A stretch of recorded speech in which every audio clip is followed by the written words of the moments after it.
How is everybody doing today? Oh, come on, Jamaica, lively up yourselves. How is everybody doing? Hey. Now, obviously, when I say believe the future has arrived, I am not trying to suggest that we've reached some summit or some plateau and that's it, no more technological advances, of course not. But what I meant by that was this. We are all walking around right now with more computational power in our pockets than NASA had when they launched the lunar landing. So the thought was, if they can do that, surely with all of these apps and tools and things in my pocket, surely there's a way that I can craft a business and a life for myself that is fulfilling and rewarding and successful. Okay, from there, I wrote this article. And this article summarized a lot of my thoughts about where we are today. See, this is, if we're gonna plot a path to the future, it's very important that we understand where we are, and it helps to understand where we've been. And in this article, I covered a whole bunch of thoughts. I'm gonna walk through those very quickly with you. One is that I suggested that one of many possible definitions of culture is that it is the socially acceptable neurosis of the time. And if you accept that definition, then I would say that our current culture is one of narcissism.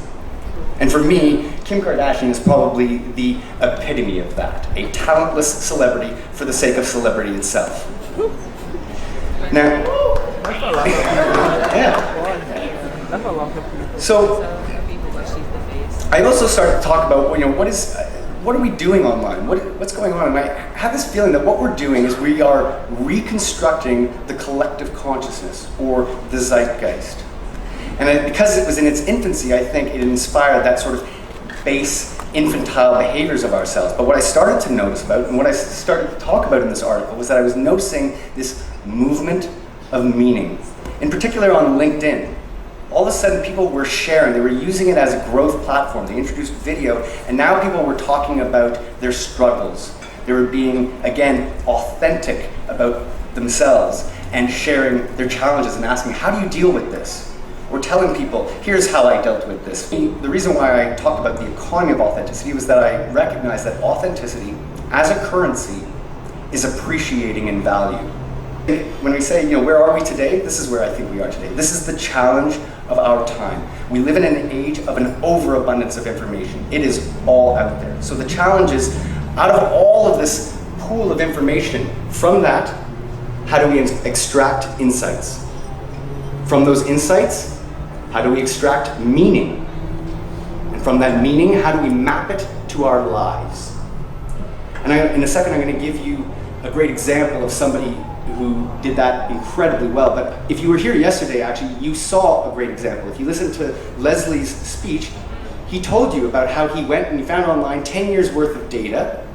But what did he do? He took that data and he visualized it. He created a story. He found insights and meaning for it, and that led to incredible opportunities for him. So that's a great example. And I'm going to show you another one in a second. But as I said, we want to know where we are. And as a great poet once said, in this bright future, you can't forget your past. So let me talk about here. I'm going to kill two birds with one stone here. Because Hans Rosling, unfortunately, he died a couple of years ago, but as far as I'm concerned, he is one of the most brilliant statisticians of our time. Brilliant mind. And so there's two things that he's done here. One is that he's done exactly what I'm telling you about visualizing and bringing information, extracting insights. And he's also, those insights, in fact, were related to the history. What he did was he took hundreds and hundreds and thousands of data points from over 200 countries in the world for over 200 years. And he started to draw a picture of the world. So it started to look like this. Let's go back roughly 200 years ago. This is what the world looked like. So here on the left axis, what you have is a measure of health, the average lifespan in years. And on this other axis down at the bottom, you've got income averaged over time. Each color of the dot represents the region of the world, and the size of that bubble represents the population. So here we have a picture of what the world looked like. Now this is at the beginning of the industrial age. right? And so you see a few European countries pulling ahead of the pack here, right? England, Holland, the Netherlands, and so on. 100 years later, pretty good progress. Pretty impressive progress. You see the Americas now jumping in and accelerating very fast. Again, these European countries seem to have a bit of a head start on everybody. But can we agree on one thing? That all of history, from this period of time to the beginning of time, that the normal human experience is death, disease, famine, and war. Okay, so every time that you're sitting there on your phone saying, I had to send it in 2 messages because it wouldn't take all of my photos. Oh, it's so annoying. You realize one of your ancestors is rolling in their grave. Seriously. I think it's a tragedy. All of humanity has been working for hundreds and thousands of years to build up to this moment of opportunity where you can achieve that life of meaningfulness. That's an incredible thing, and I think it's a crime not to take advantage of it. But let's keep on going. Let's look now at the next 100 years. Holy shit. Everybody at the beginning was under that average 40-year line. Everybody's above it. Okay? Let's just look at the last 20 years. His work continues. Holy shit, Asia. But here you see a clear path to an amazing future where everybody can have this potential and opportunity. And I think that's an amazing thing. And that's an important insight to understand where we are today. I want you to imagine, think about the printing press. Okay, that was a transformative technology at the time. We would not have newspapers and literature the way that we do today. Now imagine if that technology was incredibly lightweight and small, pennies to produce, everybody could have it in their home. Imagine what difference that would have made historically on literacy around the world. That's what YouTube is. You get to be a broadcaster for nothing.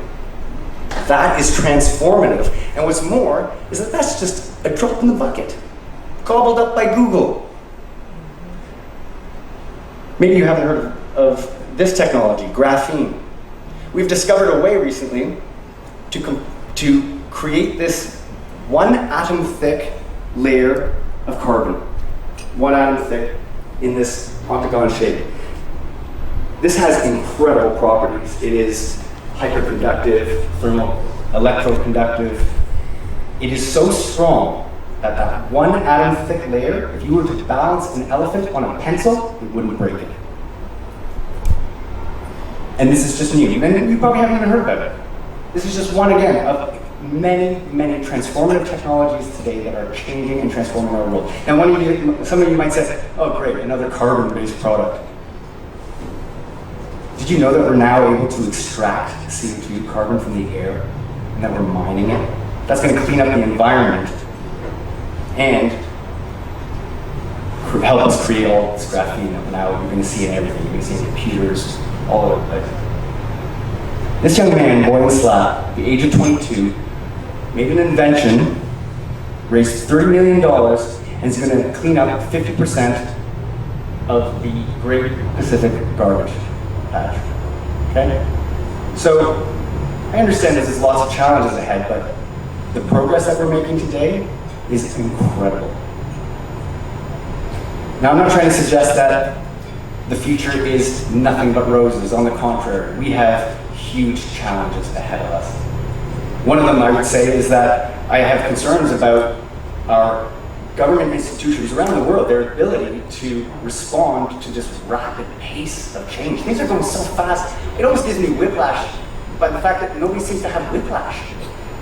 We're living in the future. What was when I was a kid? I mean, what's today is the future.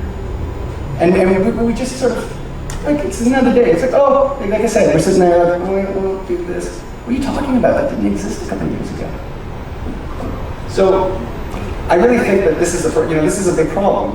When I see the fact that Facebook Analytica scandal, which wasn't really even a scandal in the first place, and it's the wrong thing to be focusing on. We have much bigger problems than that. And the fact that the government couldn't really wrap their heads around that says to me that they're not really well equipped. So I think that means it falls on us as people, as individuals, as business owners. We can change the world. We don't need them, as far as I'm concerned. What can we be certain of? And I started to think a lot about this, and these are the things that I came up with. History is prone to repeat itself, and that's why it's important to know where you came from. It's important to know the mistakes that we've made in the past. Otherwise, we are destined to repeat them. If we can imagine it, it is likely that someone will pursue it. Okay? So, all of those science fiction ideas that we have, someone's going to try and do that. And again, that means that there's concerns. We're rapidly moving towards the ability to not only conceive, but grow an entire human in a petri dish. What are the moral ramifications of that? And who's going to help? Who's going to deal with that? Who's going to legislate that? The results are rarely as amazing or as bad as you fear. I don't know if you've ever had this where let's say you're anticipating a conversation and you think it might be contentious or difficult, and you spend all night worrying about it and playing it out in your head, this big fight, this big battle, and then you go in and you have the conversation with them and it actually turns out to be not nearly as confrontational as you expected, and you wasted all of this emotional energy on a conversation that didn't even exist. And finally, human nature doesn't really change much or at all. So, again, thinking about, this is who we are. Does the technology really change our fundamental nature? No, it just reveals it, right? So I don't buy this idea that social media has turned us all into jerks or saints. This is human nature playing itself. It's just revealing who we are. Like I said, I think in its early stages, it was revealing the sort of an infantile side of ourselves. But as I said, people like myself, lots of people out there who are now saying, well, maybe there's more to it. Maybe we can do a little more with this technology than just take selfies and take a picture of our lasagna. So I promised right at the beginning, a few months ago when I agreed to do this, that I was going to share a formula for success. And this is my formula for success. Success equals a state of optimally integrated being. What I mean by that is this. When all of the aspects of your life are aligned, your work, your play, your family, your community, what you say, what you think, what you do, when they are all aligned behind a common purpose, great things happen. It begets better relationships. It begets more success. Because you know what your purpose is, and all of your actions are geared towards fulfilling that purpose. It doesn't mean it's going to be perfect. And by the way, I consider this synonymous with happiness, and they're not destinations. It's not like you arrive at happiness and, okay, there and there, happy for the rest of my life. We're not, right? It's transient. Circumstances change. But again, if all that you do is aligned with a common purpose and a common meaning, that will beget success. And that was my experience, again, with BIYF marketing. As soon as I accepted all of those facets of myself, my professional side and my tongue-in-cheek side, and integrated that into one person, that's when people started to say, I know who you are, and I like you.